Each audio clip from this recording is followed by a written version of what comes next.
There is a stretch of land situated amid some of the highest elevation volcanoes in the Andes Mountains of Ecuador. It is known as the Chota Valley. It is one of the few areas with a high concentration of Black inhabitants in the country. How did these Afro-Ecuadorians get to the valley is not entirely clear. Some historians believe they may have escaped from slave ships that capsized on the Ecuadorian coast in the 16th century.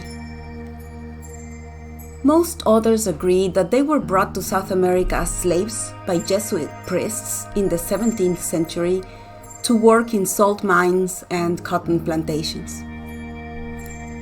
The abolition of slavery did not improve their living conditions. They were left without land and employment until the establishment of another method of labor known as huasipungo. Huasipunku in the Quechua language translates to house door.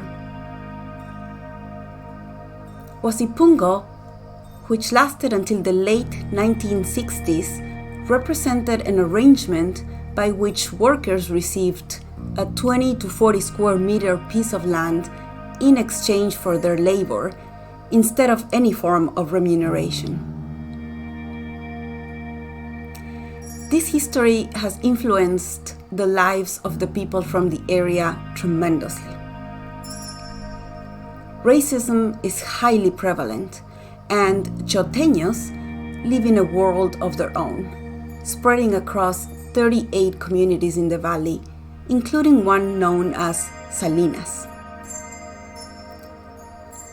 Most Afro-Ecuadorians still work in agriculture and sugarcane plantations that replaced the salt mines that gave Salinas its name. Like in many communities of African descent across the Americas, most Afro-Ecuadorians grow up without the prospect of an education beyond high school. In the early 1950s, a family with 9 children left Salinas and moved to the state capital, Ibarra, searching for opportunities. That family's name was Mina, Spanish for mine, a common name given to slaves working in salt mines, whose African names were difficult to pronounce.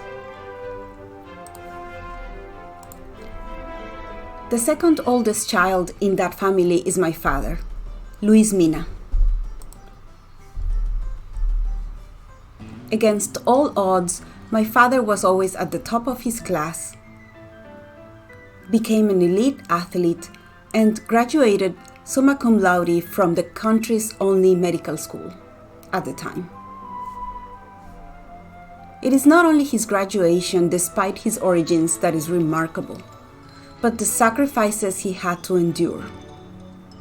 After moving to the country's capital, Quito, on his own, unable to pay for food, rent, electricity, or transportation, he had to study in candlelight, sleep on kitchen floors, and walk to and from school for an hour as his schoolmates drove by in fancy cars, waving goodbye. These experiences are what elevated my father into a hero, at least in my mind.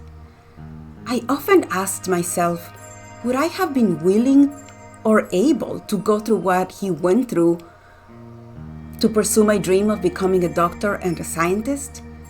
Would I even have the courage to pursue that dream if I had never met a doctor in my life like him? Yet here I am, writing the next book in my Hispanics in Science and Medicine series in the United States. Also against all odds, but thanks to him and my mom and their sacrifices. Whenever I am going through a difficult time, I think about my father and what he went through to achieve his dreams, making my own dreams possible.